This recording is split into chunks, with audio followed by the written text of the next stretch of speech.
course, I can't just do one. I got to do like 4, right? I'm gonna become more regular though. I hate being this like disjointed with my.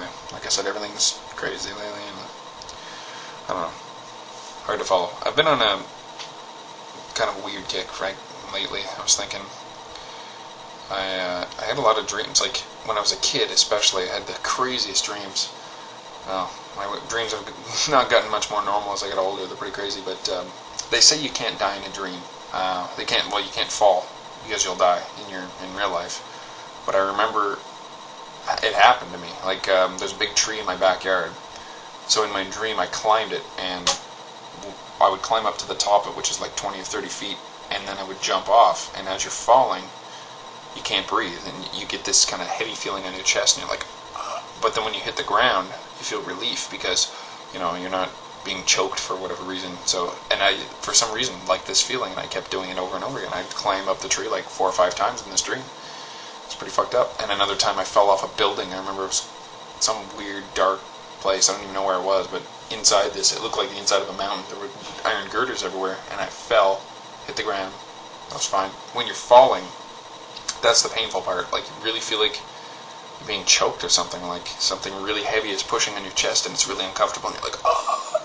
But when you hit the ground, bam, then you're like, oh. So I don't know. I don't know how to explain it. I've had dreams ever since I was a kid that I could fly, and I did fly a lot in my dreams when I was young. They say that flying in dreams is a sign of sexual repression, and, being me, yeah, it wouldn't surprise me because I'm very late bloomer at everything. I mean, holy crap. I only first did it when I was 23, if you want to get real technical. I mean, I was a really late bloomer. Anyway, I remember flying. Like, I would fly in a whole shitload of times in my dreams. Nowadays, I think I've done it once in the past couple of years. It's been very rare. But I'd hit a certain ceiling. Like, you'd fly, near the tops of some of the buildings, and then if I tried to go over that, I would get this kind of nauseous, kind of like feeling, and then I would come back down below the limit, and then I would, feel normal again. No, as normal as you can be while you're flying in a dream. Another thing that I used to get all the time, it doesn't happen to me lately, but telekinesis for some reason. I don't know why. I don't remember seeing a movie about it and becoming obsessed with it or something, but you'd swear I was, because I would have dreams about telekinesis all the time. Like, it got really bad to the point where, I'm in a dream, right, and I want something, I point at it, and usually when it first started out, it was really weak. I'd have to put my hand over something, and it would go and hit up into my hand. I was like, hey, cool, and I could do this all the time. And then later on in the dreams, I could, like, pretty much point at something, and it would fly across the room into my hand. I could pretty much just do whatever I wanted. Usually it was just for retrieving things. I never really did anything else with it. It got to the point where I remember being 13 or 14, and I'm lazy, and I'm watching TV, and I want the remote, and it's over there because my brother had it, and I want it. So I reach out like this and point my hand at it, and it didn't come to me, and I was like, oh, yeah, okay. I guess maybe I'm not telekinetic. Or maybe I'm really close. I don't know. Yeah, this has been going on for years and years, and like I said, it hasn't happened too recently that I can remember, but usually fairly, like every couple of weeks I'd have one. It was just, would never stop. It was really crazy. I haven't had one in a long time. I had a lot of celebrity dreams too. This is another weird thing. I like movies. I'm not obsessed with celebrities. I think they're cool. But a lot of dreams where I meet celebrities. Like, I had 3 in a row one time, which is really weird. I had a dream, it was right after something about Mary. I'm sitting on a park bench in some really bright place, California it must be, because it was beautiful there. And I'm chit-chatting with her, and I remember us talking and having fun, and she seemed like Cameron Diaz seemed like a really cool person. I was pretty impressed with her. And it was just us sitting on a bench, just chit-chatting like it was an interview or old friends or something. It was really weird. And then the next night I have a dream that I'm hanging out with Anthony Hopkins. He's got a Hawaiian shirt on, straw hat, like old beat-up hat, sandals, and a cane, like Island of Dr. Moreau kind of weird. And it's almost like, they said take 20, go get a snack or something, or to have a half-hour break, so he's in between shoots, and he decides to go walking. And I remember there was this big iron gate on the side, and we're walking, and you could see the street light, you could see the street light blinking in between the leaves of the trees and stuff, shadows darting in and out and stuff. So I'm just sitting talking with Anthony. We're just walking around, and I was telling him how cool it was. I was like, you're a really great actor. You're amazing. Kind of a little too gushy maybe now in retrospect, but. And then I did an impersonation of him. I'm like, I loved you in Dracula, man. I thought you were so cool. And, went on to she is the devil's concubine, a whore of darkness. And then he stopped me and he looked at me and he goes, you're really a terrible actor.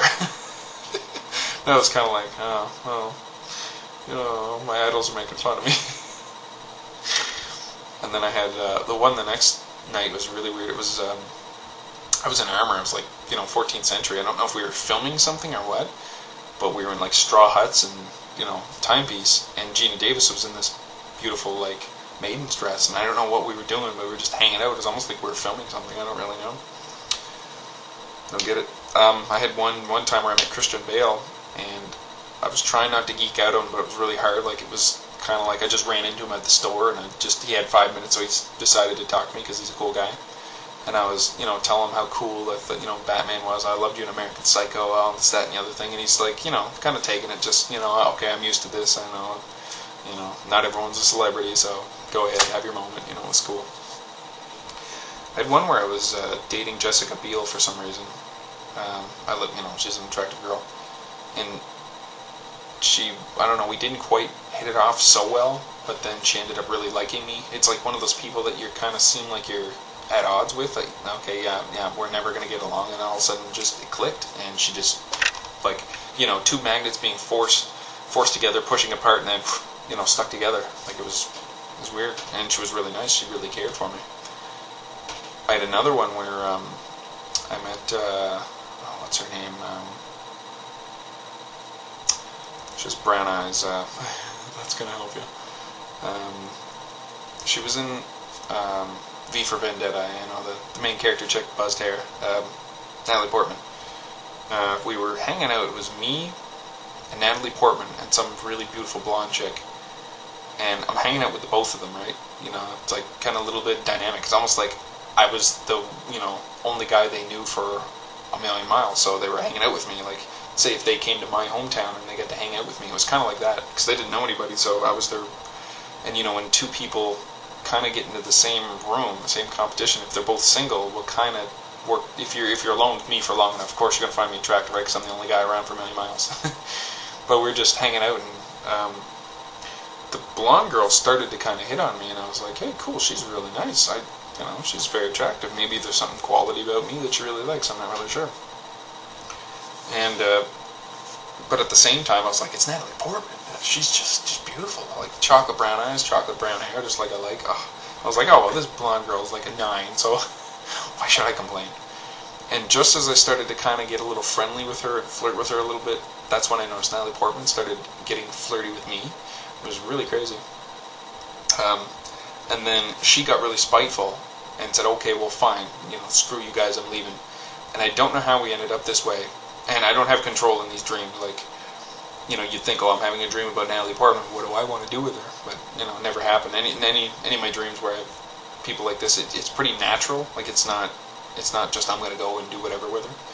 But I don't know how we ended up. I think we got on some kind of carnival ride, and she sat behind me with her arms, around my shoulders, and I could feel her lips touch the back of my neck, like she was, just rubbing them back and forth, and she gave me a kiss in the back of my neck, and then I woke up. It's weird, really weird. I've had a ton more. I've tried to write them down because I've had a lot of weird dreams. A couple more. I had one where I was Darth Vader. I was in the Death Star type of installation, and I was walking around. I was in some office. I was thinking it was like the Death Star, but it was like some kind of office, some just normal, everyday office type place. And I got really pissed off, so I started fucking force choking everybody. Like, everybody that came along, I was like, these office nerds falling all over the place because I'm force choking the shit out of them. I think I'm good.